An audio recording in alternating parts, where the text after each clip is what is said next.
Welcome back to page 121. Today we're going to take a look at Naval Adventure number 2, Showing the Sunburst. This is an adventure for the Element class cruiser to mesh with that box set, although this adventure makes it clear you don't have to use the Element class cruiser. You could use really any kind of heavy cruiser or anything like that to show the Sunburst. You want to show the flag. You're going to go to different systems and show that, hey, the Imperium's still out there, we're still pitching. This guy was published in 2019, and as I said, went with the Element class box set, which is gorgeous, by the way. If you get a chance to get it, I would recommend it. And this gives us a little bit about what to do on an active duty mission in Traveler if you're in the Navy and on active duty. And it's a kick I've been on lately. This is the second of these adventures I've taken a look at recently. I really like active duty campaigns. I think they can be a bunch of fun. I hadn't read Adventure 1 or 2 prior to the last couple of days, and I'm finding these are tremendous resources for doing an active duty campaign. I'm not going to go through the whole thing because it is an adventure and I don't want to give up spoilers on the adventure. I will try to keep this as spoiler free as possible. I do want to show some of the stuff that's really nice about this book. So first we're going to start, it talks about the ships and crew, and then the referee's information on how to deal with the crew. A lot of this is the same. Some of it's even cut and pasted from the first adventure. And then we get the local situation. We are basing out of Jewel, and we are on the border between the Third Imperium and the Zodani Consulate, and this is the time just before the Fifth Frontier War. So it's kind of a simmering tension that's going on between the two powers, and your ship is out there to show the Sunburst. You're going to be in the neutral zone, and you're going to show people, hey, the Imperium is here, we're very much active, we're great, come on and be on our side. And then specifically you're going to go down around Arden. I'm going to show the Traveler map in just a moment to show exactly where in charted space we are in this adventure. This adventure also differs. They don't necessarily require you to use the same ship from the first adventure. I am going to when I run this, but you don't have to. There's some nice elements to this that I really enjoyed. I'm going to take a look at the actual orders, which I looked at on the first one. I love the orders page. I love any kind of in-world, this is what you would receive if you were commanding this starship kind of thing. And then there's a nice little flavor of espionage to this one, which the other one had a little bit of, but this one's got a little bit more. You find yourself in one or two active situations where you can influence public opinion for or against the Imperium and the Zodani Consulate, depending on how you handle your situation. Now I'm going to go to Traveler Map. We're going to take a quick look at that, and then I'm going to cut straight to the orders. Informationally, I just thought I'd show part of the Traveler Map where the events of this adventure take place. This is around the Jewel, or it's in the Jewel sector, around Jewel itself. That's where you're based out of, and you're traveling down around the area around Arden, and you are in the area between the neutral zone, if you will, between the Imperium and the Zodani Consulate. This adventure has a great Cold War flavor to it, and anybody that's my age, grew up during the Cold War, you understand what that means. It's a nice, tensions are ripe for problems, and any one wrong move could trigger an incident kind of thing, and that's what this adventure has. So I just want to show a quick look on the Traveler map, exactly where this adventure is located and where you'll be doing your cruise. And now back to the adventure. Here are the orders as would be received by the ship's captain. I love this kind of stuff in game, just like advertising. When you get to a starport and we see little ads in books showing us what you would see if you were walking through the starport. I love seeing things like this, the orders that the captain would actually get, and then he has to interpret and then do the orders as best as he sees fit.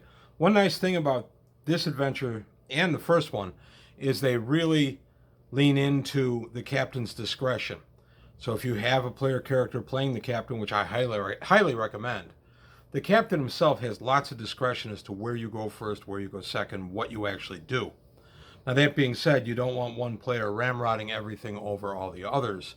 So I will absolutely have a player character be captain, but I make it clear that I'm expecting them to sit as a group, talk about it, and then the captain to convey to me what the ship will be doing. That's the way I've found best to do an active duty campaign.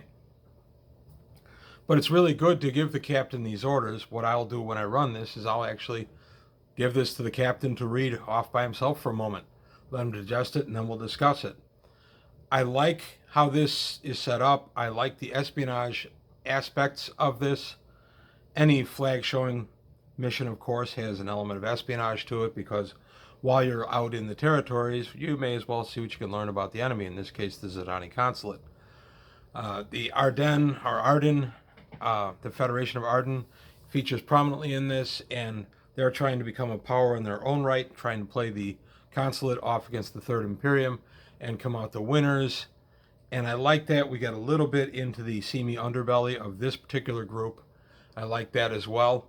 We end up, and I'm not giving up any spoilers with this, we end up early finding out that we have to locate some, not misappropriated, but some surplus Navy vessels that were purchased basically through a cutout corporation and are being used for missions not in keeping with what the Navy thought they would be used for. The Navy takes these surplus vessels and usually sells them to corporations or planet governments, and then they're used for security. And when they're not used for that, that's a breach of contract, and the Imperial Navy wants them back. That is part of your order in this, is to find the vessels and bring them back. They are in violation, you bring them back. We also get a nice look at a vessel that has skipped out on its payments. It hasn't been making the monthly mortgage payments. It's been flagged, and you find it during the course of this adventure. And how do you deal with that? Do you find this guy in space where you threaten to blow him out of space if he doesn't heave to, but then you realize you really can't just blow him away for this. So does he get away? Do you find a way to trap him? It's kind of neat, and it's some stuff that the player character is going to have to struggle with. Not a lot in this adventure is cut and dried, and that's one of the things I like about it. You have to really think about what you're doing, and it puts you very in-world, which is another reason I really enjoy active duty campaigns. By the way, that's not to say anything bad about an actual standard traveler. Everybody's retired, we're on a free trader or a scout doing whatever. I love those games. Those are a blast. But there's something about the active duty campaigns that really kind of gets the Star Trek Battlestar Galactica kind of thing going with me, and I really get excited about it. Now I'm going to show one other thing that this book really brought that I thought was really nice and is going to be useful in a lot of other adventures that I do. I'm going to cut to that now. This is a handy little chart that comes in this book on page 25 of different ships that you're going to encounter, and it's got the ship, the type, the allegiance, what it's flagged under, and then any kind of notes or what mission it might be on. This was kind of cool because, as anyone who's played Traveler, certainly GM Traveler knows, when you're running a Traveler game, the ships out in space become kind of NPCs. You have a ship, your ship encounters what's going on between the two. You're talking over radio, of course, but you still have to know something about the ship, its motivations, who's aboard it, what they're doing. This chart gives us a nice look at that, and I like this kind of thing. I've written up similar charts myself for my own games. I'll write down 4 or 5 ships that the players are likely to encounter, and then I'll put the attitude the ship will have toward them for whatever reason, and then we'll role play based on that. This is right here in this adventure, and I thought this is a really nice touch. Martin Doherty wrote this, by the way. I don't know if I mentioned that in the early go. Martin always writes a really nice traveler source book and adventure. This one's just really solid, got a great Cold War flavor to it, and we even get the added bonus of having all these other ships that we can assign motives to. We can take hints out of here. We don't have to use them just in this adventure. If I want to just grab this page off of this particular adventure and use it elsewhere, I can. There's nothing really stopping me. I have to change a few names of locations, but that would be about it. That's one of the things I'm really enjoying about these adventures so far. I'm going to come clean as a Traveler GM. I rarely run pre-printed adventures. I almost always do my own stuff.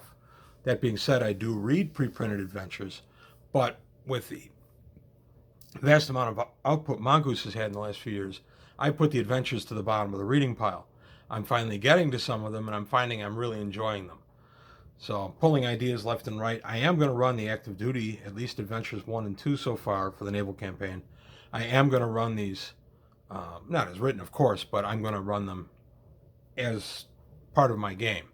I don't think I've ever run an adventure. I've run plenty. I don't think I've ever run one as written. You always have to change it for your own table and your own players. But this is just another nice element to an otherwise really good book. I really recommend this book. I'm excited to have it in my library, and I will be running it for my guys soon. They're excited about the active duty campaign. Now, the one thing I do want to say between Mission Adventure 1 and Adventure 2, we're in completely different sections of space. And it looks like the same is going to be true in 3 and 4. So I'm not really going to be able to run these as continuations one from the other, but I'll work around that. If I want to run 1, 2, 3, or 4, I'll work around locations and names, and I'll make it work. But the flavor is here, the feel is here, and I'm really very pleased overall. So that's really all I've got to say today about Showing the Sunburst, Naval Adventure number 2. Let me know what you think. Let me know what you think about how I'm handling these adventures. I don't want to give up spoilers if I can help it, so I'm trying not to show the entire book. And let me know if you think that's the way to do it, or if I should change things around a little bit. My feedback on the first one was pretty good, so I'm hoping that this will be something I can do for Traveler Adventures for a while now, where I can kind of highlight some of the better features of it without giving up any of the story. So let me know, leave your comments below, like and subscribe if you haven't already. Take a look at the Patreon, help me out there. And I want to thank you for spending some time with me today on page 121.